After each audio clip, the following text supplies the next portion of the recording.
Have you ever eaten soup and you were hungry in an hour? Well, it might have been lacking protein. Protein in your soup will help satisfy. It has a good satiety to it so that you won't be hungry in an hour. In fact, if soup is going to be your main entree, you're going to want to add quite a bit of protein so that you can fill up on soup. Fortunately, you have many choices for protein. You have animal-based protein and vegetable-based protein. So it is easy to make a vegetarian or vegan soup if you want and still have that satisfying fullness that you want when you add protein to your soup. So with protein, you have choices. You can use a plant-based protein if you're a vegetarian or if you want something lighter and healthier, or you can use an animal-based protein. It just depends on your food preference. You can also use a combination of both.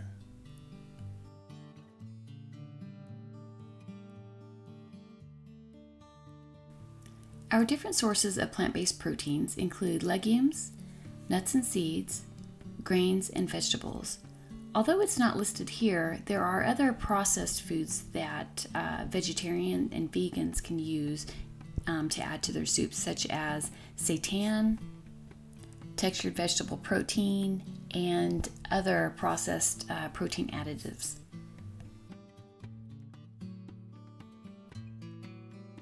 First, we'll talk about legumes.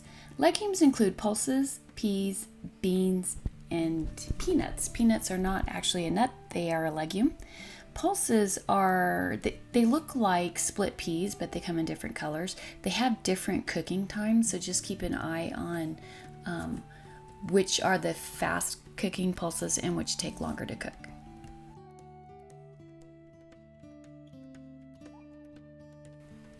I actually keep canned beans in my pantry as a staple. If they're on sale, I'll grab an extra can while I'm shopping, and then that way I can make soup whenever I feel the need to. So if I have some leftover vegetables in the refrigerator and I want to make sure that they don't go to waste, then sometimes I'll just grab a can of beans, some broth, and throw the vegetables in there and call it good. Don't forget to take advantage of the bulk food aisle. You can easily find beans, legumes, pulses, and even grains. This way, you'll save money as you fill up your pantry too. Let's talk about nuts and seeds. The most common nuts and seeds that I use for soup include cashews, almonds, sesame seeds, and sunflower seeds. I will either cook with these and then blend the soup up, and the nuts and seeds will turn the soup into a creamy soup, or I will chop them up and sprinkle on top at the end as a garnish.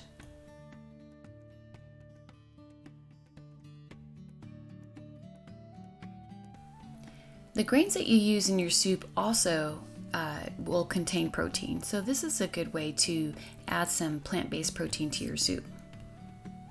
Thanks to the advent and resurrection of ancient grains, you have a huge variety of grains to choose from. The common ones that you can find in the supermarket include wheat, quinoa, buckwheat, and rice. But there are also some ancient grains that have been resurrected and are now commercially available, including spelt, emmer wheat, kamut. So definitely keep an eye out for these older varieties.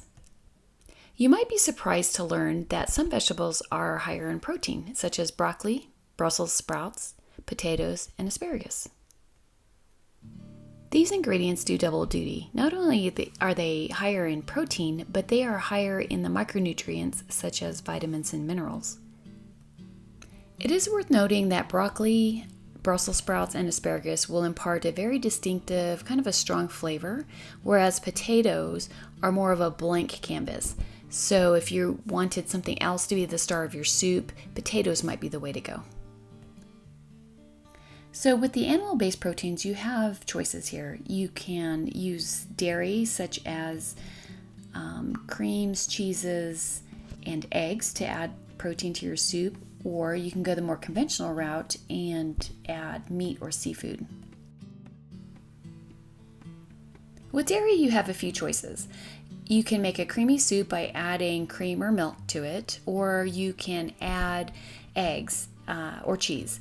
With cheese, I usually use that as a garnish. With eggs, I will either scramble them up and then drizzle them in a soup and make little ribbons like you do with egg drop soup, or I will fry it up and slice it into strips and use it as a garnish that way. Some of the common meats to use in soup include beef, chicken, pork, and lamb. You can either use the ground version where you fry it up first and into crumbles and add that to your soup, or you can dice them or chop them into larger chunks. Usually when we think of seafood, we think of fish, but don't forget that there are other varieties of seafood out there, including shellfish, which includes shrimp, lobster, and crawdads.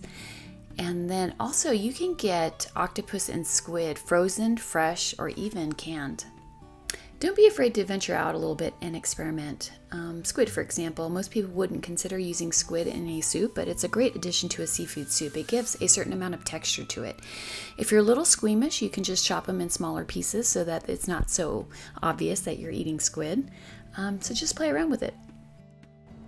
Hopefully you learned different options for adding protein to soup.